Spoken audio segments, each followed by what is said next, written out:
मेरा नाम अरुण है और मेरी उम्र 25 साल है। मेरे परिवार में मेरे माता पिता के अलावा हम सिर्फ 2 भाई थे। मुझसे बड़े मेरे एक भैया थे, जबकि मेरी कोई बहन नहीं थी। मेरे बड़े भैया का बिहेवियर शुरू से ही बहुत गुस्से वाला था। वो छोटी छोटी बात पर गुस्सा करते थे और माता पिता का भी कोई आदर सम्मान नहीं करते थे, जिस बात से मेरे माता पिता बहुत निराश थे।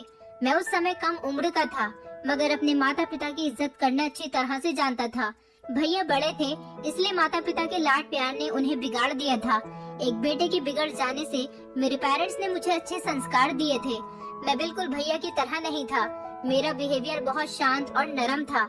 मैं हर किसी से इज्जत से बात किया करता था, जबकि मेरे भैया का बिहेवियर बहुत चिड़चिड़ा था। फिर एक दिन भैया ने अचानक घर में अपनी शादी का हंगामा डाल दिया। अभी मेरे पेरेंट्स उनकी शादी नहीं करना चाहते थे, क्योंकि भैया घर में ही अपने पेरेंट्स की इज्जत नहीं करते थे, तो फिर वो अपनी पत्नी की इज्जत कैसे करते। और मेरी माँ किसी दूसरे की बेटी को अपने बदतमीज बेटे के हवाले नहीं करना चाहती थी। उन्हें डर था कि कहीं वो किसी की बेटी को लाकर उसके साथ घर में ऐसा ही व्यवहार ना करे जैसा वो अपने माता पिता के साथ करता है। लेकिन भैया ने घर में बताया था कि लड़की उन्होंने खुद पसंद कर ली है और वो उसके साथ शादी करना चाहते हैं। भैया ने जिद बांध ली थी कि वो उसी लड़की से शादी करना चाहते हैं। लड़की उनके ऑफिस में ही काम करती थी। भैया की जिद के आगे हार मानकर मेरे पेरेंट्स उस लड़की के घर रिश्ता लेकर चले गए थे। इस तरह मेरे भैया की शादी उनके साथ हो गई और वो भाभी बनकर हमारे घर आ गई थी। भाभी के आ जाने से भैया के बिहेवियर में काफी बदलाव आया था। वो धीरे धीरे घर में भी अच्छी तरह से हम सब लोगों के साथ रहने लगे थे। मेरे मम्मी पापा को इस बात की खुशी और साथ ही साथ तसल्ली भी हुई थी कि बहू के आ जाने से उनका बेटा काफी हद तक बदल गया है। मेरे स्कूल की पढ़ाई भी पूरी हो चुकी थी। अब मुझे कॉलेज में एडमिशन लेना था। मैं ज्यादातर अपनी पढ़ाई में ध्यान रखता था, घर के मामलात में ज्यादा नहीं बोलता था और न ही घर में ज्यादा ध्यान दिया करता था।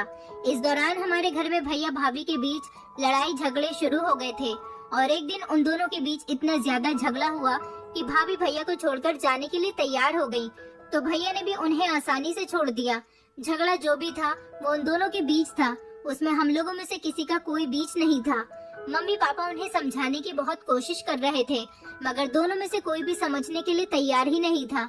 लड़ाई झगड़ा किस बात पर होता था और उस दिन भी किस बात पर हुआ था, जो बात इतनी आगे बढ़ गई थी कि भाभी घर छोड़ने के लिए तैयार हो गई थी। मुझे इस बारे में कुछ पता ही नहीं चला और न ही मुझे मम्मी ने कुछ बताया।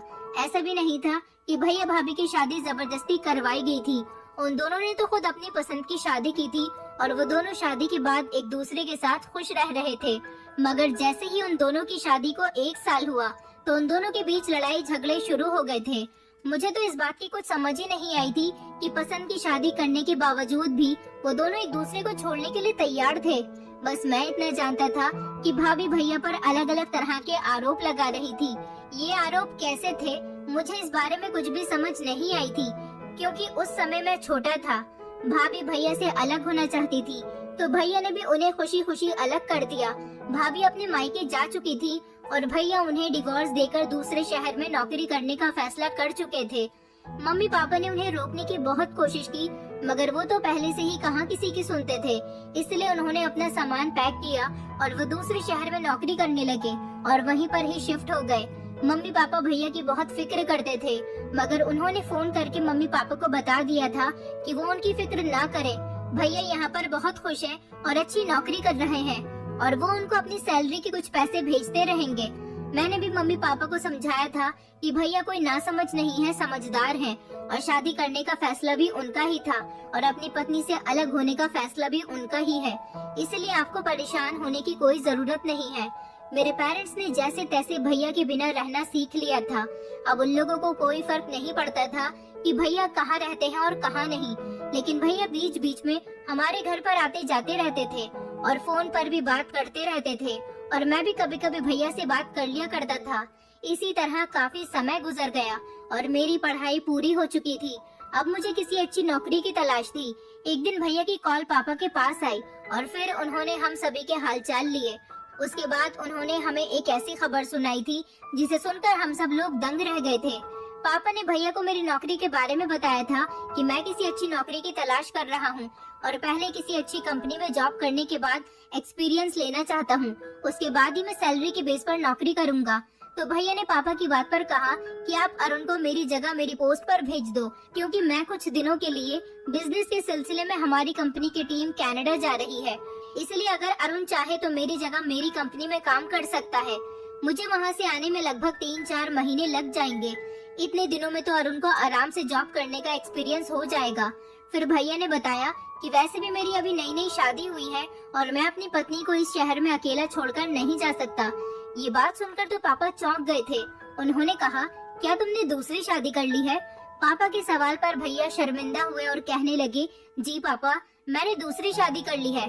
माफ करना, मैंने आपको इस बारे में नहीं बताया, मगर अभी मेरी शादी को सिर्फ 15 ही दिन हुए हैं।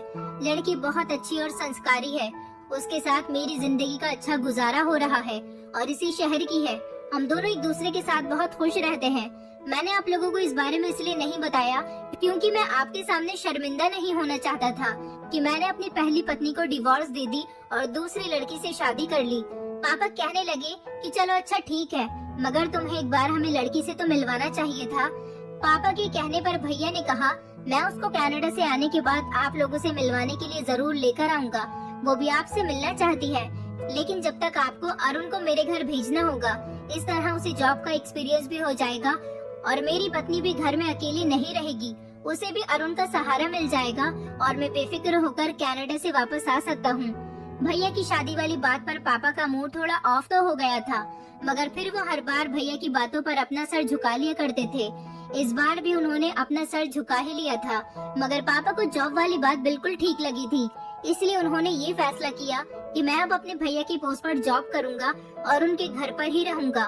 मुझे भी इस बात से कोई एतराज नहीं था और फिर मैंने सोचा था कि इस बहाने मैं अपनी नई भाभी को भी देख लूंगा। अगले हफ्ते ही मैं भैया के घर पहुंच चुका था। भैया मुझे वहां देखकर बहुत ज्यादा खुश हुए थे। मुझसे कहने लगे कि तुम्हारे आने से अब मुझे कोई भी फिक्र नहीं रहेगी। चलो मैं तुम्हें तुम्हारी भाभी से मिलवाता हूँ। दोबारा से शादी होने के बाद भैया के बिहेवियर में फिर से नरमी आ गई थी, लेकिन भैया हमेशा कड़क बिहेवियर सिर्फ मम्मी पापा को ही दिखाते थे। मेरे साथ तो वो हमेशा नरम रहे थे। भैया कहने लगे कि तुम्हारी भाभी तुम्हें देखकर बहुत खुश हो जाएंगी, क्योंकि जब से मैंने उसे तुम्हारे बारे में बताया है तब से वो तुम्हारा बेसब्री से इंतजार कर रही है। वरना पहले तो वो बेचारी टेंशन के मारे बहुत परेशान थी कि वो यहाँ अकेले कैसे रहेगी, लेकिन जब मैंने उसे तुम्हारे बारे में बताया और कहा कि तुम उसे संभाल लोगे तो वो खुश हो गई। वो भी बिल्कुल तुम्हारी तरह ही हंसने बोलने वाली है। मैं जैसे ही भैया के घर पहुंचा और सामने भाभी ने जैसे ही दरवाजा खोला तो मैं उन्हें देखकर दंग रह गया था। भाभी तो भैया से बहुत कम उम्र की थी, पर मुझे देखने में वो बिल्कुल 20-21 साल की लग रही थी और बहुत खूबसूरत थी। वो बिल्कुल किसी परी से कम नहीं थी, किसी हीरोइन के जैसी। उनकी हाइट, हेल्थ और उनके चेहरे पर बहुत चमक थी। उनके चेहरे की चमक देखकर तो मैं घायल हो गया था। अभी तक मेरा दिल किसी लड़की पर नहीं आया था, मगर भाभी को देखते ही मैं उनकी खूबसूरती का दीवाना हो गया था। काले लंबे घने बाल जो इस समय खुले हुए थे और हवा में लहरा रहे थे। मैं तो उन्हें देखते ही पलक झपकना भूल चुका था। मैं तो अभी तक यकीन ही नहीं कर पा रहा था कि ये मेरी नई भाभी है। पहले वाली भाभी भी इतनी सुंदर नहीं थी जितनी सुंदर ये थी। मुझे यकीन नहीं हो रहा था कि इन्होंने मेरे भैया से शादी कैसे कर ली, क्योंकि वो तो सिर्फ मामूली सी शक्ल के थे। मैं अपनी नई भाभी में गुम हो गया था कि तभी भैया ने मुझे एक झटके से सपनों की दुनिया से बाहर निकाला और कहने लगे, अरुण अरुण क्या हुआ है? ये तुम्हारी भाभी है, इनसे मिलोगे नहीं? मैंने फौरन ही उन्हें प्रणाम किया और फिर घर के अंदर आ गया। भाभी मेरे लिए चाय पानी का इंतजाम करने लगी, लेकिन मैं बार बार नजर चुराकर उनकी तरफ ही देख रहा था, क्योंकि मैं इस बात को हजम ही नहीं कर पा रहा था कि मेरे भैया जो कि लगभग 32 साल के हो गए थे, जबकि भाभी की शादी तो किसी 22-23 साल की उम्र के लड़के से होनी चाहिए थी, और उन्होंने अपने से दुगनी उम्र के लड़के से शादी कर ली है, जो कि पहले भी एक शादी कर चुका है। मैं मन ही मन में सोचने लगा कि हो सकता है भाभी की भी उम्र इतनी ही हो जितनी की भैया की है, लेकिन उन्होंने अपना इतने अच्छे से ख्याल रखा हुआ था कि वो सिर्फ 21-22 साल की ही लड़की के जैसी दिख रही थी। फिलहाल जो भी है, लेकिन भैया बहुत भाग्यशाली हैं जो उन्हें दूसरी पत्नी इतनी ज्यादा सुंदर मिली। भाभी मुझे बहुत खुश नजर आ रही थी। उनका नाम नैना था। चाय नाश्ता करने के बाद भैया अपने जाने की तैयारी करने लगे। उन्होंने मुझसे कहा कि वो कल सुबह की फ्लाइट से कनाडा के लिए निकल जाएंगे, और इसके बाद उन्होंने मुझे एक फाइल पकड़ाई और कहने लगे कि इस फाइल में मेरे हिस्से का सारा काम है, तुम कर लेना, और अगर कुछ समझ ना आए तो मुझसे फोन पर पूछ सकते हो। मैंने तुम्हें कंपनी का एड्रेस सेंड कर दिया है, वहाँ जाने के बाद तुम सारी इंफॉर्मेशन निकाल लेना। वहाँ पर मैंने तुम्हारे बारे में सारी बात कर ली है। वहाँ जाने के बाद तुम्हें कोई दिक्कत नहीं होगी, बस आराम से अपनी नौकरी ज्वाइन कर लेना। भैया की बात सुनकर मैं बहुत खुश हो गया था। इसके बाद भैया मुझसे कहने लगे कि देखो अरुण, मैं यहाँ सिर्फ तुम्हारे भरोसे पर ही तुम्हारी भाभी को छोड़कर जा रहा हूँ। और एक बात और, तुम्हारी भाभी को अभी कुछ दिनों पहले सीढ़ियों से गिर जाने की वजह से चोट आ गई थी, जिसकी वजह से उसके शरीर में काफी दर्द हो रहा है। मैंने डॉक्टर को दिखाया है तो उन्होंने ये बताया है कि अभी कुछ महीनों तक उसके शरीर में बार बार दर्द उठता रहेगा, और जिसकी वजह से तुम्हें अपनी भाभी का बहुत ख्याल रखना पड़ेगा, और जब भी जरूरत पड़े तो तुम्हें उन्हें डॉक्टर के पास भी लेकर जाना है। इसके अलावा तुम्हारी भाभी तुम्हें जो भी काम बताए तो तुम वो सारे काम कर देना, क्योंकि यहाँ पर इसका तो सिर्फ तुम ही सहारा हो और कोई भी नहीं है। तुम्हारी भाभी के मायके वाले भी यहाँ पर नहीं रहते, वो दूसरे शहर में रहते हैं, इसलिए मेरे पीछे तुम्हें अपनी भाभी का बहुत ख्याल रखना है। भैया की बात सुनकर मैंने भैया से कहा था, भैया मैं भाभी का बहुत ख्याल रखूंगा, आप बेफिक्र होकर जाओ, मैं भाभी को किसी चीज की कमी नहीं होने दूंगा। इसके बाद रात को भाभी ने हम लोगों के लिए बहुत टेस्टी खाना बनाया था, और भैया की सारी पैकिंग भी फाइनल हो चुकी थी। अगली सुबह भैया कनाडा जाने के लिए घर से निकल गए थे। इस घर में मैं और भाभी बिल्कुल ही अकेले रह गए थे। अभी मैं और नैना भाभी एक दूसरे के लिए नए नए थे, इसलिए हमारे बीच बातचीत कुछ कम ही हो रही थी। मैं भी उसी दिन भैया के बताए गए एड्रेस पर उनके ऑफिस में चला गया था, जहाँ पर मुझे जॉब ज्वाइन करनी थी, और मैंने वहाँ पर जाने के बाद सारे डॉक्यूमेंट्स दे दिए और वहाँ के मैनेजर से भी बात कर ली थी। उन्होंने मुझे जॉब पर भैया की जगह पर रख लिया था, क्योंकि भैया पहले ही उन लोगों को मेरे बारे में बताकर गए थे, इसलिए मुझे किसी मुश्किल का सामना नहीं करना पड़ा था। और मैंने अगले दिन से ऑफिस जाना शुरू कर दिया, जहाँ पर मेरी कुछ लड़कों से अच्छी दोस्ती हो गई थी। ऑफिस में लड़के और लड़कियाँ दोनों ही साथ में काम किया करते थे। वहाँ के लोग मुझसे काफी इम्प्रेस हुए थे। घर आने के बाद भाभी और मैं भी एक दूसरे से खुलकर बातें करने लगे थे। एक दिन मैं अपने कमरे में बैठा हुआ ऑफिस का कुछ काम कर रहा था कि तभी रात के टाइम भाभी ने मुझे आवाज लगाई। मैं फौरन ही भागकर किचन की तरफ गया तो मैं ये देखकर दंग रह गया कि भाभी इस समय बहुत ही सुंदर लग रही थी, और उन्होंने बहुत प्यारी नाइटी पहन रखी थी, जो कि अक्सर औरतें रात को सोते समय पहनती हैं। वो बहुत फिटिंग की थी और स्लीवलेस भी थी। उसके अंदर से उनके शरीर की खूबसूरती झलक रही थी। मैंने फौरन ही भाभी को देखकर अपनी नजरों को दूसरी तरफ घुमा लिया था। भाभी मुझसे कहने लगी, अरुण क्या तुम कॉफी पियोगे? मैं इस समय अपने लिए कॉफी बना रही थी, सोचा तुमसे भी पूछ लूं। मैंने भाभी से कहा, जी भाभी बना लीजिए, मैं भी पी लूंगा।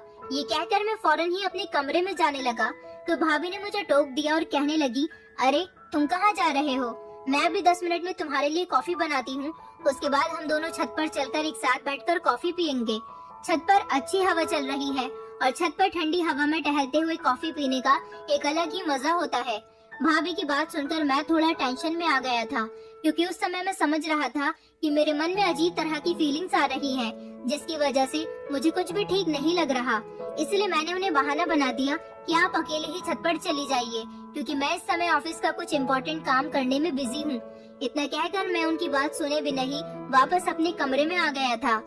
थोड़ी देर के बाद भाभी कॉफी का मग मेरे लिए कमरे में ही लेकर आ गई थी, लेकिन वो जैसे ही मुझे कॉफी देने लगी तो थोड़ी सी कॉफी मेरे कपड़ों पे गिर गई, जिससे वो घबरा गई और मेरे करीब आकर उसे साफ करने लगी। पर उन्होंने जब ये सब कुछ किया तो वो मुझे टच हो रही थी।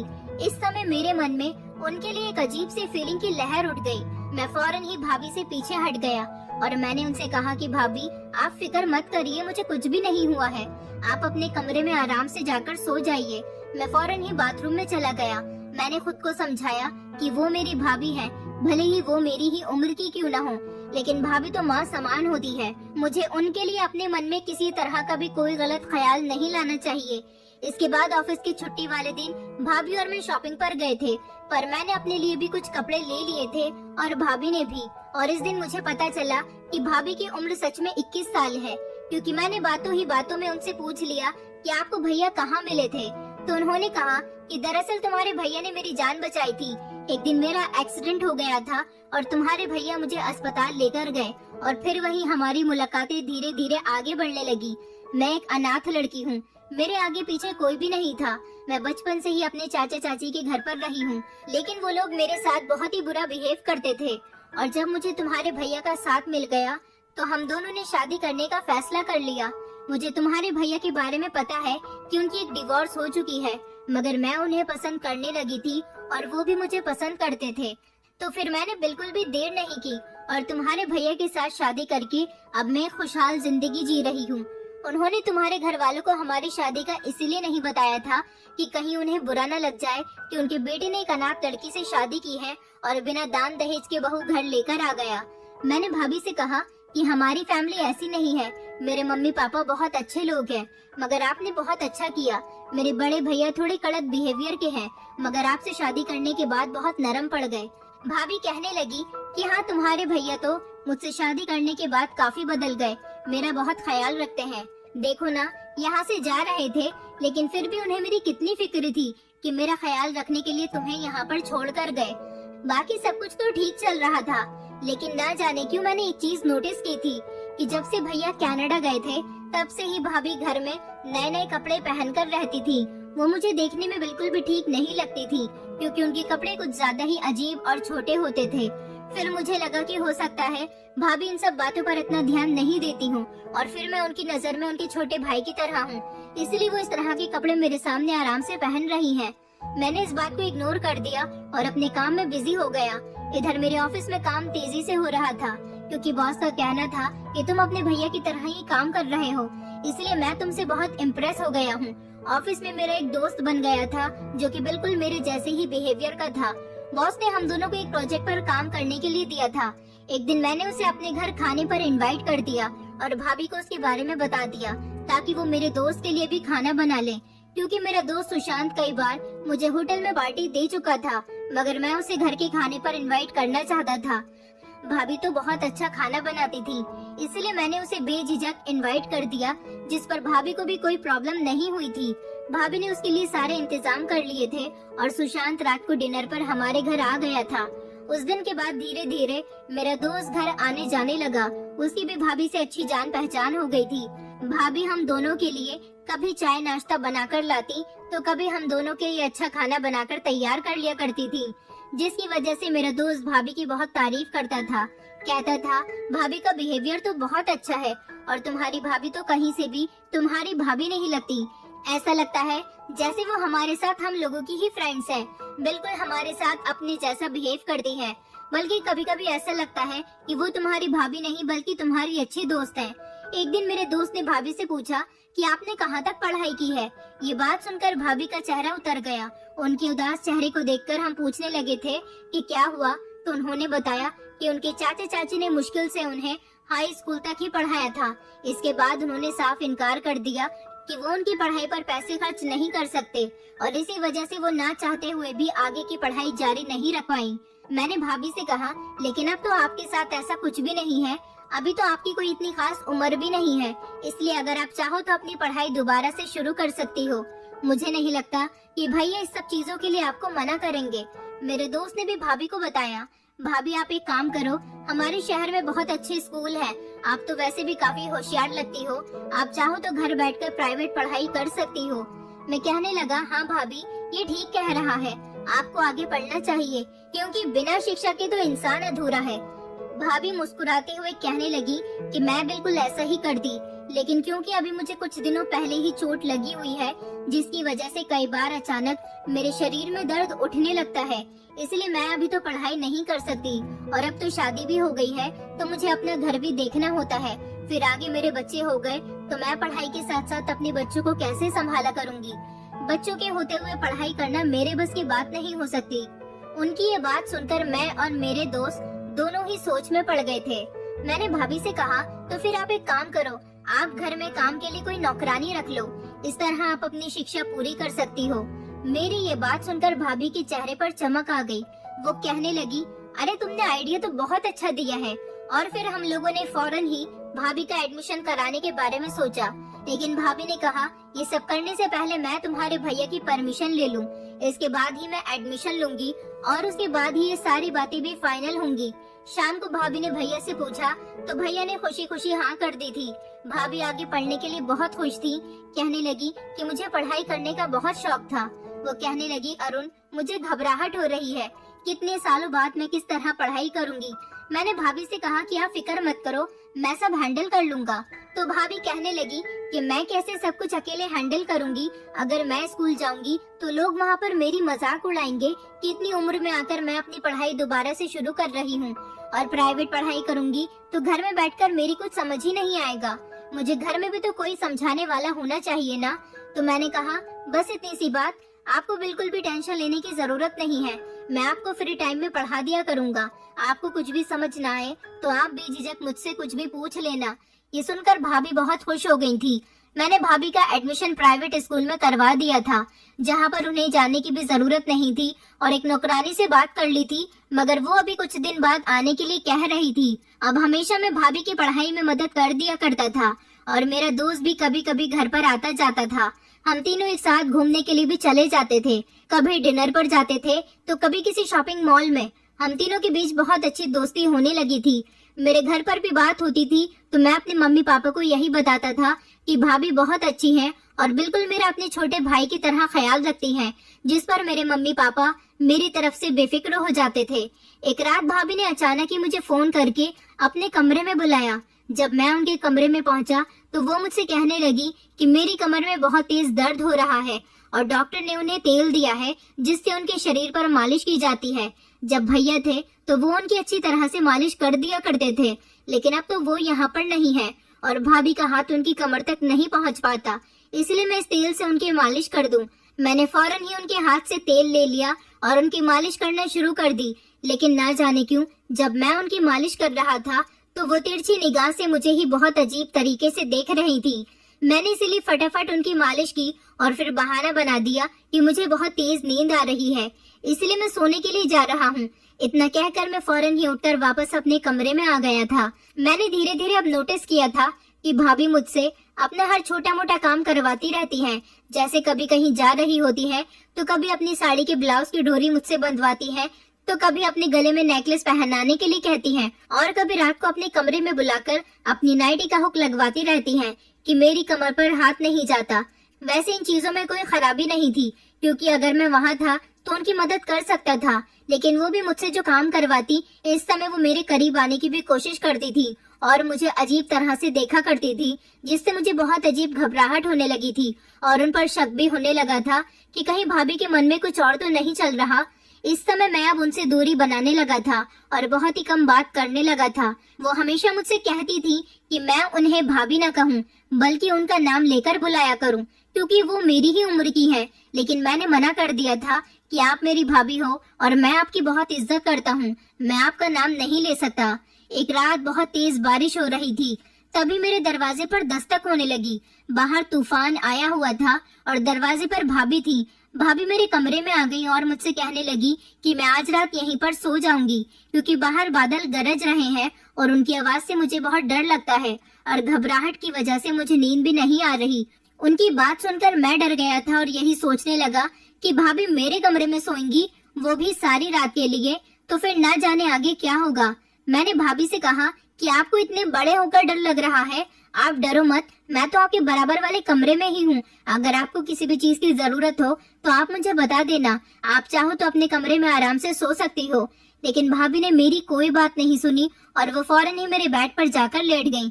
मैं एक तरफ खड़े होकर उन्हें देखता जा रहा था। फिर वो मुझसे कहने लगी, अरे तुम वहाँ पर क्यों खड़े हो, आओ तुम भी इधर ही लेट जाओ। उनकी इस बात से मुझे बहुत ज्यादा अजीब महसूस होने लगा था, मुझे कुछ भी समझ नहीं आ रहा था। मैंने उनसे कहा कि अब तो मैं जाग ही गया हूँ, इसलिए सोच रहा हूँ कि कुछ देर बैठकर ऑफिस का काम कर लेता हूँ। उसके बाद मैं बहाना बनाने के लिए चुपचाप अपना लैपटॉप लेकर बैठ गया था और इस बात का इंतजार करने लगा कि भाभी कब गहरी नींद में सो जाएंगी। थोड़ी देर के बाद मुझे लगा कि वो अब सो चुकी हैं, तो मैं धीरे से उठकर सोफे पर लेट गया था। अगले दिन भाभी ने सुबह उठकर मुझसे इस बात की शिकायत की कि मैं सोफे पर लेटकर क्यों सोया हूँ और मैं क्यों उनकी वजह से इतना परेशान हुआ। वो बहुत ही ज्यादा फिक्र जताने लगी कि अरुण, तुम मेरी वजह से सारी रात ठीक से सो भी नहीं पाए। लेकिन मैंने उनसे कहा कि ऐसा कुछ भी नहीं है। अब मैंने भाभी से बातचीत करना बहुत ही कम कर दिया था। ज्यादातर मैं अपने काम से काम ही रखता था, जिसकी वजह से वो मुझसे अब शिकायत करने लगी थी।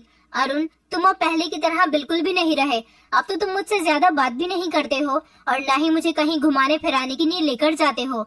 मैंने भाभी से कहा कि दरअसल मेरे ऑफिस में काम का लोड ज्यादा है, इसलिए मैं थोड़ा बिजी चल रहा हूँ और यही वजह है कि मैं आपके लिए समय नहीं निकाल पाऊंगा।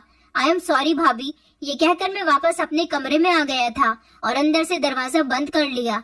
लेकिन उसी रात एक बार फिर से अपने कमरे में भाभी ने मुझे बुलाया था और मुझसे अपनी कमर पर मालिश करवाने के लिए कहने लगी।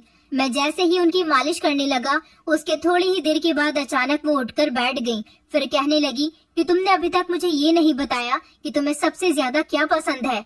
तो मैंने उनसे कहा कि दरअसल मुझे तरह तरह की बुक्स पढ़ना बहुत अच्छा लगता है, हॉर्स राइडिंग करना भी बहुत पसंद है। उन्होंने मुझसे सवाल किया तो इसीलिए मैंने भी उनसे पूछा कि और आपको क्या क्या पसंद है। वो मेरी तरफ अजीब तरीके से देखकर कहने लगी कि मुझे भी हॉर्स राइडिंग करना पसंद है। मैंने उनसे कहा कि अरे वाह, आपकी ये पसंद तो मेरी पसंद से मिलती जुलती है।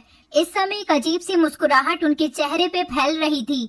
इससे तो मेरे पूरे शरीर में ही घबराहट दौड़ गई थी। मैं पसीने में भीग चुका था। मेरे और उनके बीच एक अजीब सा सन्नाटा हो गया। वो बार बार इशारे से मुझे समझाने की कोशिश करने लगी, जिसे मैं बहुत अच्छे से समझने भी लगा था।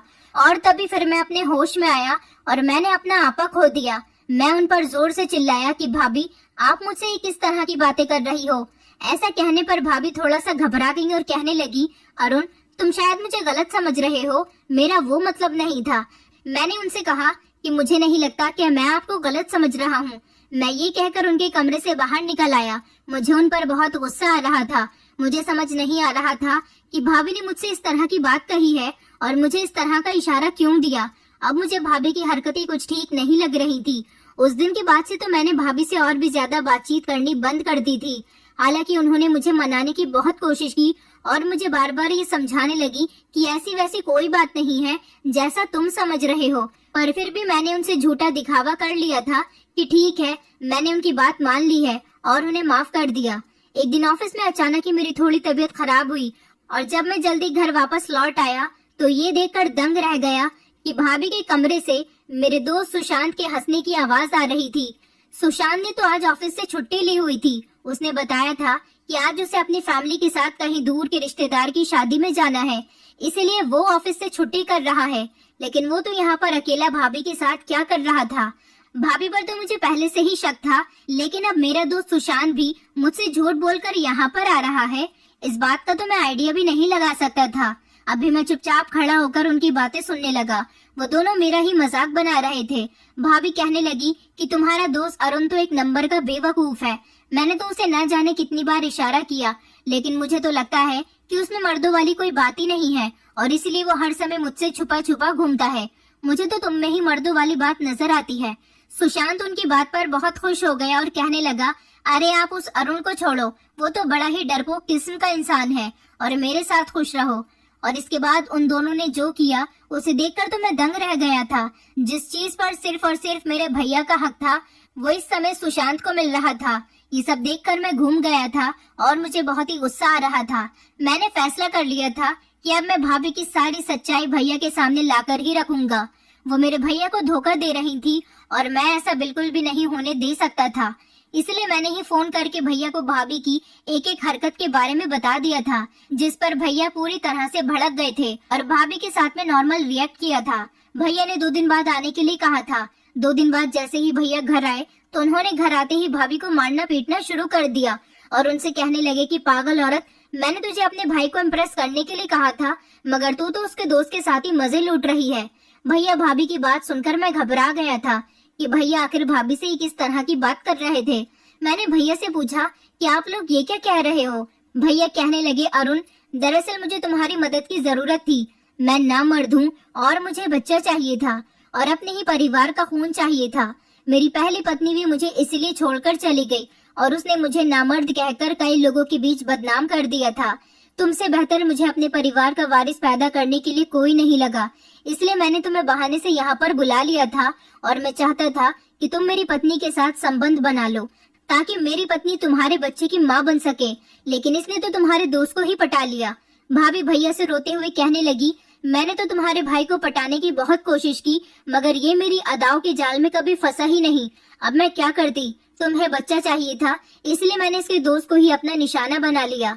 भैया भाभी की बात सुनकर तो मैं दंग रह गया था। इसका मतलब ये था कि वो दोनों मेरा इस्तेमाल कर रहे थे।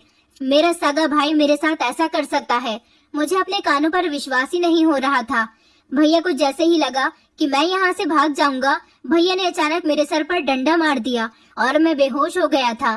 फिर जब मेरी आंख खुली तो मैं कमरे में मौजूद था और फिर मेरे हाथ पैर बंधे हुए थे कि मैं कहीं भाग न जाऊं। मुझे उन दोनों के बाहर से बोलने की आवाज आ रही थी। भैया भाभी से कह रहे थे, तुम्हें कुछ भी करके इससे औलाद हासिल करनी ही है। अगर ये भाग गया तो सबको सारी सच्चाई बता देगा। अब मुझे इसको घर में ही कैद करके रखना पड़ेगा। भाभी कहने लगी, तुम फिक्र मत करो, मैं इसे नींद की दवाई देकर इसके साथ अपना काम निकाल लूंगी, उसके बाद सब कुछ ठीक हो जाएगा। उन लोगों की बात सुनकर तो मेरे होश उड़ गए थे। मुझे किसी भी तरह से यहाँ से भागना ही था और इनकी सच्चाई अपने माता पिता के सामने लानी थी, क्योंकि वही मुझे बचा सकते थे। मैं खुद को रस्सियों से खोलने की बहुत कोशिश कर रहा था, मगर जैसे ही मैंने खिड़की की तरफ देखा तो खिड़की से सुशांत कूदकर कमरे में आ गया था और उसने मुझे खोलना शुरू कर दिया। मैंने उससे कहा कि तुम यहाँ क्यों आए हो? मुझे उस पर बहुत गुस्सा आ रहा था, मगर उसने कहा कि तुम्हारी भाभी बहुत ही घटिया औरत है।